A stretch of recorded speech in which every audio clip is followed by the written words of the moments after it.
Non, on n'a jamais. Oui, je suis venue faire opérer. Oui. Oui. Oui. Parfait. Vous pouvez s'asseoir, ça ne sera pas bien long. Bonjour, je m'appelle Paul Leboeuf. Je suis propriétaire et vétérinaire à la clinique vétérinaire de Charlevoix. Je suis née à Jonquière, au Saguenay. Maintenant, très jeune, mes parents sont déménagés à Québec. Alors, j'ai vécu la majorité de ma vie dans la ville de Québec.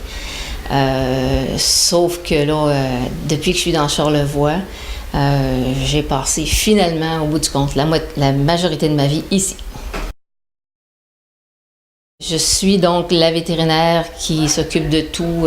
Je fais de la gestion, aider d'une personne qui vient m'aider de façon occasionnelle. Et évidemment, je fais tout ce qui a rapport aux soins aux petits animaux avec l'aide de mes techniciennes. J'ai souvent pensé à ce que je pourrais faire quand j'étais jeune, mais c'était tellement évident que j'allais devenir vétérinaire, que les autres professions, il n'y avait absolument rien d'autre qui était envisageable. Et évidemment, les premières histoires, c'est le chien de ma grand-mère qui est décédé à un moment donné, qu'elle n'a pas pu faire traiter. C'était loin au lac Saint-Jean, dans un petit rang, et j'étais jeune à ce moment-là. Ça a été comme le premier déclic. Comment ça se fait qu'un vétérinaire n'a pas pu soigner cet animal-là? Alors, ça a été comme le premier déclic dans ma tête de jeune enfant. Et j'ai toujours continué par la suite dans ce but-là.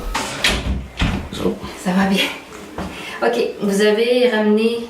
Nous autres, on l'appelait Capitaine Hook. Oui, il y a ce nom-là. Ah oui, il y avait ce nom-là, OK. Il est chez nous, puis je l'appelle comme ça. C'est une de mes techniciennes. J'ai aussi une clinique, évidemment, à Malbaie. En fait, c'est plutôt un bureau maintenant. Pendant un certain temps, ça a été une clinique. Maintenant, c'est une appellation bureau. Alors, il n'y a que des rendez-vous sans hospitalisation à cet endroit-là. Les pires moments, c'est quand on perd un animal dont on a la responsabilité. Alors, c'est crève-cœur, pas juste pour les propriétaires, mais pour nous aussi. Alors, évidemment, la première fois que j'en ai perdu un, j'ai dû pleurer autant que la personne, ou presque. Mais n'empêche qu'il faut faire face à la musique et on a des moyens, on fait tout ce qu'on peut pour pour soigner les animaux. Mais comme dans la médecine humaine, on a nos limites. Les instruments ont leurs limites, puis l'animal a sa limite de vie, puis il arrive qu'il arrive des choses comme ça, que les animaux décèdent. Ce qui est le plus plaisant maintenant, et ça nous forge un peu le caractère d'avoir à vivre des choses comme ça, on arrive à savoir un peu, gérer un peu nos émotions. On n'a pas trop le choix parce qu'on vit avec, il y a des hauts et des bas tous les jours. Par contre, ça nous fait développer une capacité d'action, une capacité de réflexion qui, je pense, a fait qu'à la longue, la relation avec les clients, c'est quelque chose, les gens peuvent me faire confiance parce que je travaille vraiment pour eux et pour leur animal. Alors, je pense que dans l'ensemble, j'ai choisi des techniciennes qui aussi avaient confiance en moi et en qui j'ai pleine confiance. Et c'est le service à la clientèle, je crois, qui est le plus important chez nous. Puis la clientèle, c'est pas juste la personne humaine, c'est l'animal. Quand on est propriétaire et qu'on doit s'investir à fond pour soigner les animaux des autres, il reste que ça devient une priorité, évidemment, de tous les jours, sauf quand on s'éloigne, évidemment, volontairement de la clinique, on prend un congé. Puis ça a été certainement quelque chose d'assez difficile pour mon conjoint. Il a dû apprendre à se faire à manger parce que sinon il serait mort de faim. Alors, tous les soirs, j'arrivais, en tout cas, dans les dernières années, je dirais les 20 dernières années, tous les soirs, j'arrivais très tard. Et pour lui, c'était tard parce qu'on n'a pas comme le même horaire. Donc ça a été assez difficile. Ma fille est venue quand même, quand elle était jeune, plusieurs fois à la clinique. Alors, elle avait l'occasion d'être un petit peu plus dans l'environnement. Alors, c'est une des choses aussi, c'est que je n'ai pu avoir qu'un seul enfant à cause du temps que chacun pouvait demander et à cause de une certaine priorité que je mettais au service des gens. C'est que j'ai encore d'autres projets, des projets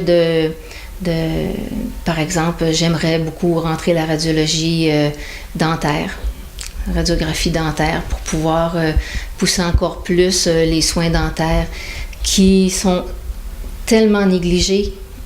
C'est incroyable comment il y a des animaux qui souffrent de pathologies dentaires. Donc, c'est une des priorités à ce stade-ci au niveau des soins aux animaux. Tous les animaux qu'on sauve sont importants, ça c'est certain. Des choses qui me tiennent particulièrement à cœur, c'est une fois, dans le temps, quand j'étais plus jeune, je faisais un peu d'urgence et j'ai eu une personne d'un certain âge qui est venue avec son chien qui était gros comme une balloune. C'était un teckel, donc un petit chien saucisse, là. Mais il est arrivé puis il y avait une dilatation de l'estomac. Mais une dilatation de l'estomac, on ne peut pas référer ça, ça meurt trop vite.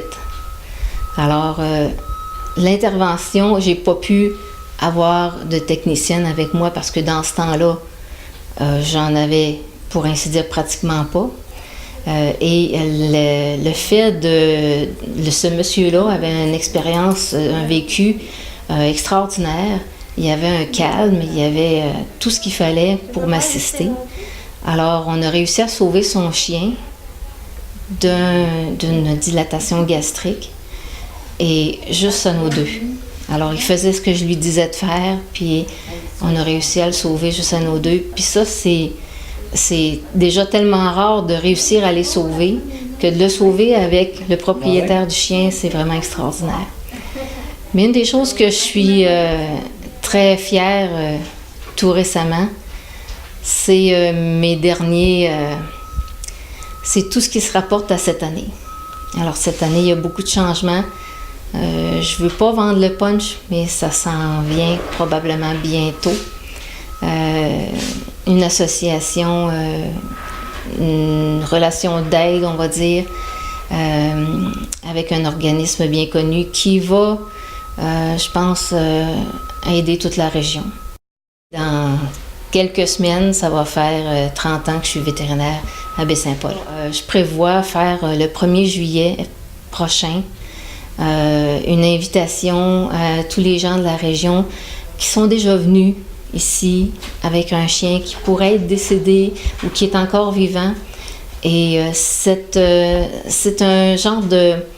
en fait, c'est comme une histoire de famille, un album photo que j'aimerais faire avec le plus possible d'animaux qui sont venus me voir rencontrer les propriétaires et tout ça, qui m'amènent une photo de leur animal décédé ou vivant pour faire un super album de photos illustrant tous les animaux que j'ai pu voir, ou en tout cas le plus possible d'animaux que j'ai pu voir, j'ai pu soigner, que j'ai pu caresser dans les 30 dernières années.